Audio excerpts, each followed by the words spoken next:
All right, good morning. Welcome to Warriors Corner, aptly named, because everything we're going to talk about today deals with warriors, our soldiers.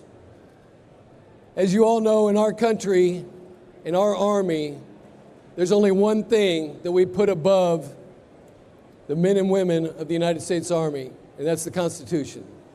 And so as we stand here with these beautiful banners and clean equipment, just remember that everything we're going to talk about today and everything you see will be in the hands of soldiers in a distant land with mud caked on it, with someone trying to kill them.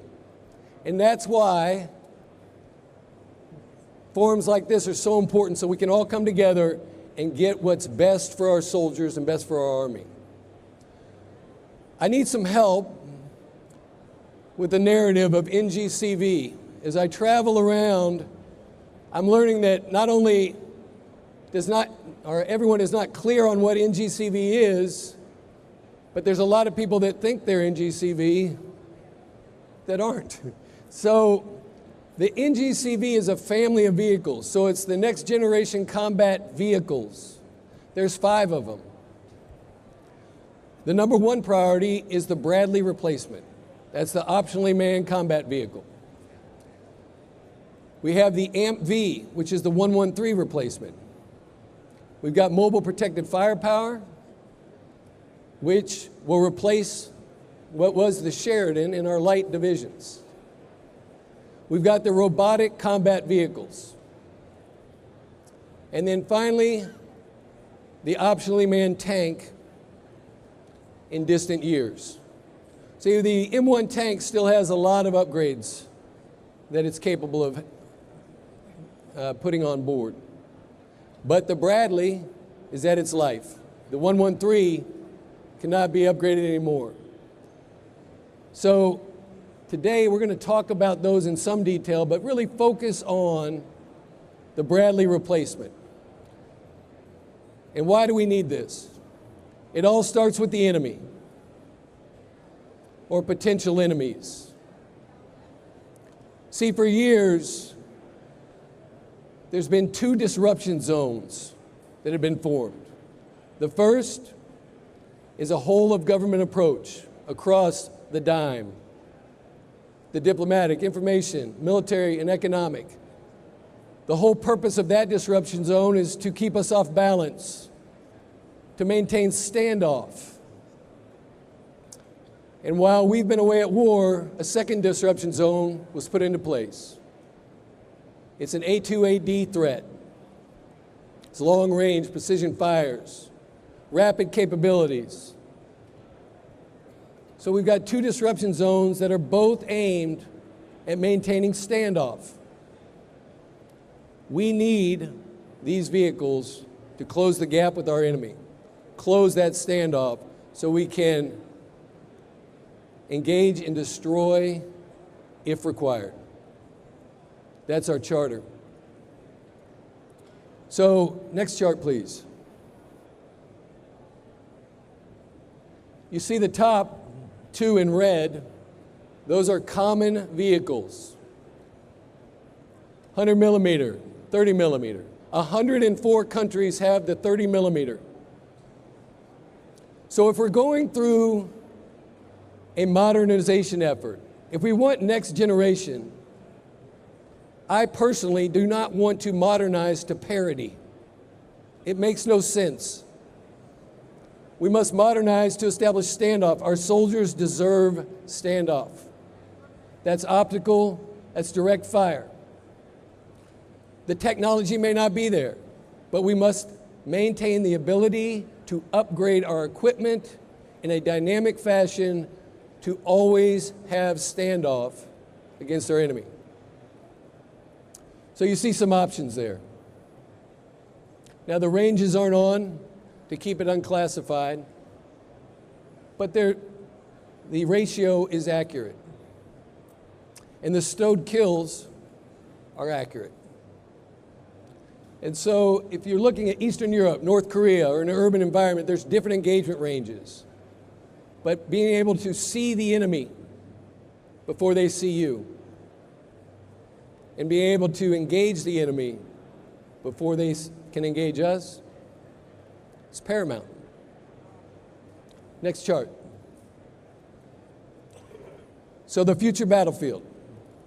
What I'm going to describe is a gold standard, and as far as I know, it cannot be attained today.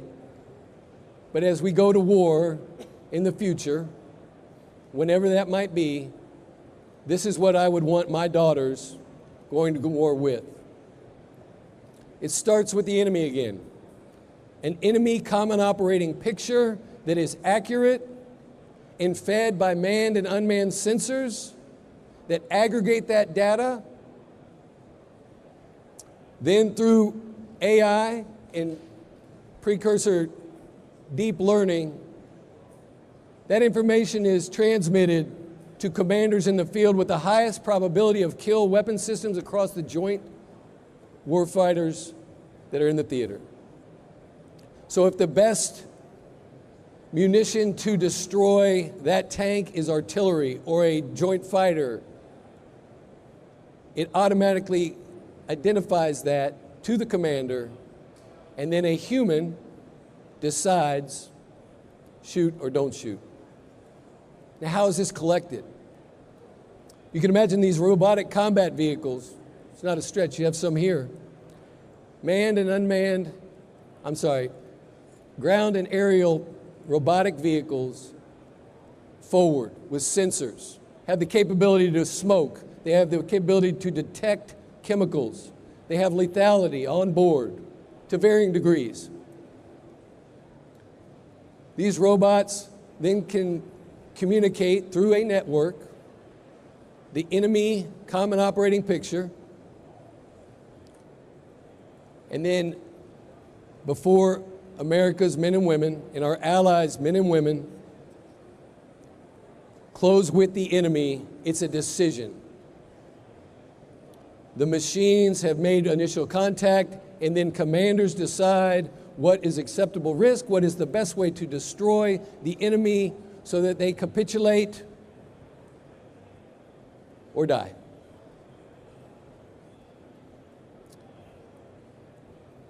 You see here on the picture, you have robots, you have optionally manned vehicles, artillery pieces of various degrees. It's a cartoon, but it's not hard to imagine this. We're not far. And then you have a common display that the commander makes decisions, and the rest will be left on the battlefield. Next slide. Look, we're not naive. We understand that the Army has had struggles with its acquisition process.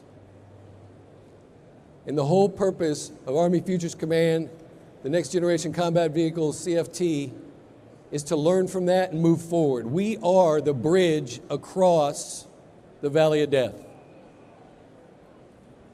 So what are we doing differently? We're communicating with industry early and often. We've had 3 industry days, 3 letters that have gone out. And there's only one thing about these letters that as I'm walking around this wonderful building, I get pulled aside and say, well, what, I read your letter, but what do you really mean? Listen, we're the United States Army. We are not coy. We're telling you exactly left and right limits. And because we want you to come back to us with what's in the realm of the possible so we can make a decision on firm requirements moving forward. But we want a band of threshold and objective to enable you to innovate. These conversations have been very fruitful for my team, and they've been very fruitful, I hope, for you, and they'll continue. If you have a question about any of the potential requirements in that document, just ask. Pick up the phone. Shoot us an email. We'll answer Twitter, Snapchat, it doesn't matter. But we want to be open and honest and have two-way conversations so that our soldiers, remember, while we're here, the Warriors Corner, those warriors get the best vehicles they can. Next chart. So what else are we doing? to bridge the valley of death, it starts with science and technology. Your 6'1", 6'2", 6'3", colors of money, going in to develop new capabilities for our soldiers. Then we're going to take them out and experiment and prototype them. There's 3, one in 20, 21, and 23. We have surrogate vehicles. We're putting technology onto those vehicles so that we can experiment with robotic combat vehicles, 2-man crews, manned, unmanned teaming, autonomy. And so if you're a member of industry and you say, well, I think I have something that could help in this effort, I'd be really interested in putting something on those surrogates, come see us. We want to be inclusive, and I can't overstate that. Once the experimental and prototyping begins, it will not end. It's a continuous line, because as we field the new vehicles, the second tranche and the third tranche and the fourth tranche, we want to continue to roll in those technologies that we can afford. Because as I said, we cannot modernize to parity, and our potential enemies are going to try to catch up. We have to stay one step ahead. This is how we bridge the gap. It's a constant science and technology, experiment prototype, and then procurement dollars to roll it into the field on the future combat vehicles and potentially on the legacy. But after trial and error, seeing what we have, it also allows us to divest ourselves of monies that the technology is not working. It's very helpful to communicate to Congress, who did such a great job with the budget, that, hey, we are wise stewards of the money. We tried this, it didn't work. We're trying something else. It's very important to us. Next chart. So there's the stable. Some, for instance, MPF. A decision will be made on MPF in November. AMP-V just did the LUT, and that's going to roll out quickly too. Next in the chute is our number 1 priority, the optional unmanned fighting vehicle. And then in 23, there's a decision plan to either move forward with the robotic combat vehicle based on the hypothesis that is tested during the surrogates, or not, or to what degree. And a second decision point is what we do to replace decisive lethality. And please understand, I did not say to replace the M1 tank. What is going to be our decisive lethality platform? That's what's very, very important to us, is to have that capability. It doesn't have to be a tank.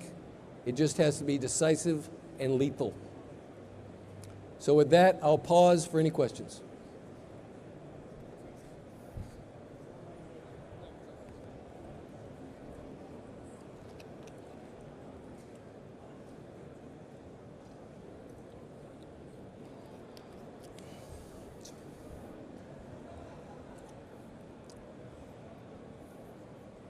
I stumped you. Okay, here you go. Red's my favorite color. University of Kentucky's the best basketball team on it. It's going to keep going until we get some questions. Over there.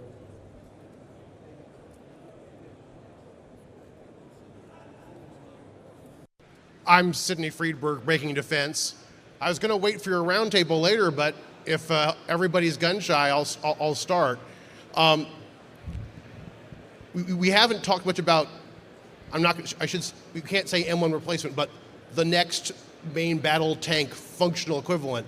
We have a fair sense, I think, of what people are trying to do for the Bradley industry, what surrogates are for the RCV, but talk about that thing that, the parameters, the option space that you're looking at for the M1. Are we talking about, Imperial Walkers, little robots with LOSATs? Can think of any number of things you opened up.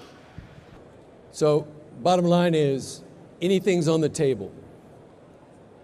We want industry feedback for decisive lethality. If that is run by a flux capacitor, hovers, and has a ray gun, and we can make that work at a reasonable cost, absolutely. But there's decisions. So we'll see what's out there, then we'll write the requirements to what we can afford and what is best for our soldiers and our country. But we don't want to stifle any initiatives based on some preset notion of it has to be a tank, has to have a 120 millimeter or 125. We want options. And you saw the timeline up there. We have time, right? We have time to develop options for our leaders to make decisions. Does that answer your question, Sidney? When you say you have time, is that specifically for the lethality vehicle, which is because the M1's has probably longer life left in it? Or would you say that with the Bradley replacement, you probably don't have time in the same way? Am I on?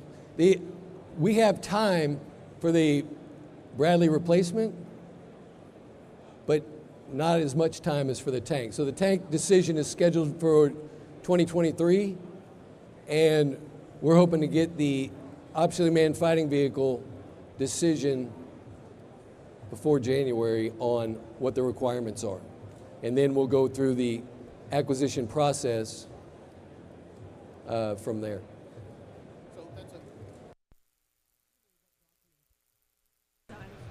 Specifically, what document is that when you say for January? What do you need to produce or deliverable to the rest of the Army? Yeah, so in the acquisition process, we start with the requirements, right? So we have the CDD, and then we have a request for proposal that goes out to industry. And in that document, it has the requirements and then any technical specific data that is necessary for the acquisition community and Futures Command to recommend to the Secretary and the Chief for decision. And then finally, what's really key about that document is Section M that lays out how these will be evaluated, because then industry knows where they can take risk, where they want to invest, so that they have a competitive advantage from their perspective. And so you're following a fairly traditional process there, because I know there's a lot of talk about loosening up requirements, going to prototype without a set requirement, things like that. No, I don't think that's fair. I think that there's some legal aspects that we have to follow. But, so we must communicate a request for proposal, right? So, but as far as the requirements, I think we've been very fluid with those and had doing it differently by communicating through letters to industry, getting that feedback to put a sharper point on our product. Okay.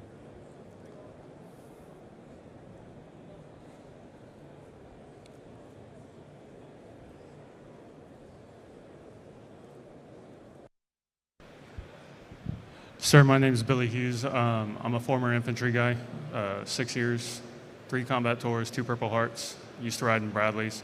You mentioned lethality for the Bradley replacement. Do you have a direction on soldier protection upgrades for the vehicle, or is it specifically for lethality? No, absolutely. So there's a survivability aspect of every vehicle, right? So what is the enemy that an optionally manned fighting vehicle would fight? And then that is communicated to industry of left and right limits. And whatever capability comes back, we want what's best for our soldier at a best value, right? So best for the soldier, number 1, best value, number 2. So absolutely. And that goes, so you've got as you know, you're a Bradley guy.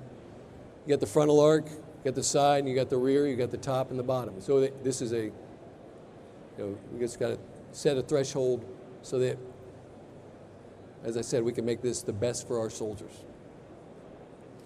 And thanks for your service, Billy.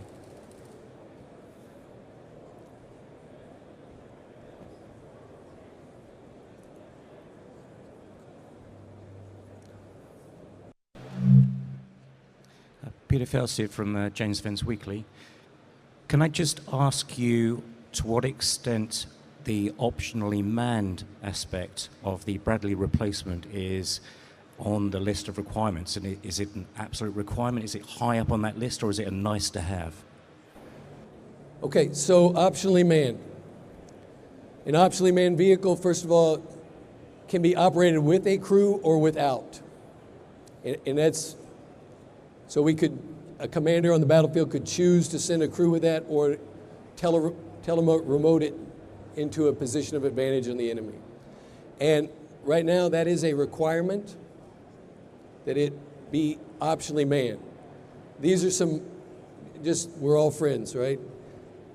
There's some challenges with that, okay? One of the challenges is distance. So we're looking for industry to get us out to about 3 kilometers because 500 meters doesn't get me much. And so some companies are about 700 meters. We'd like for that to go further out to 3 kilometers. But we think technology will continue to improve in this area. And so in order for it to be optionally manned, it first has to be drive-by-wire, right?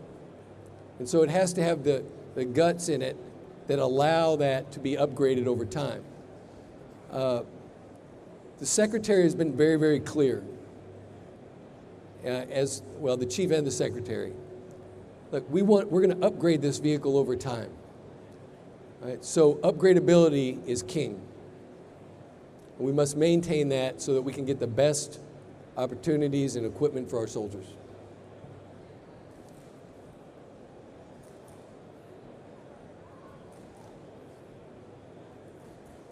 All right, well, thank you all for coming.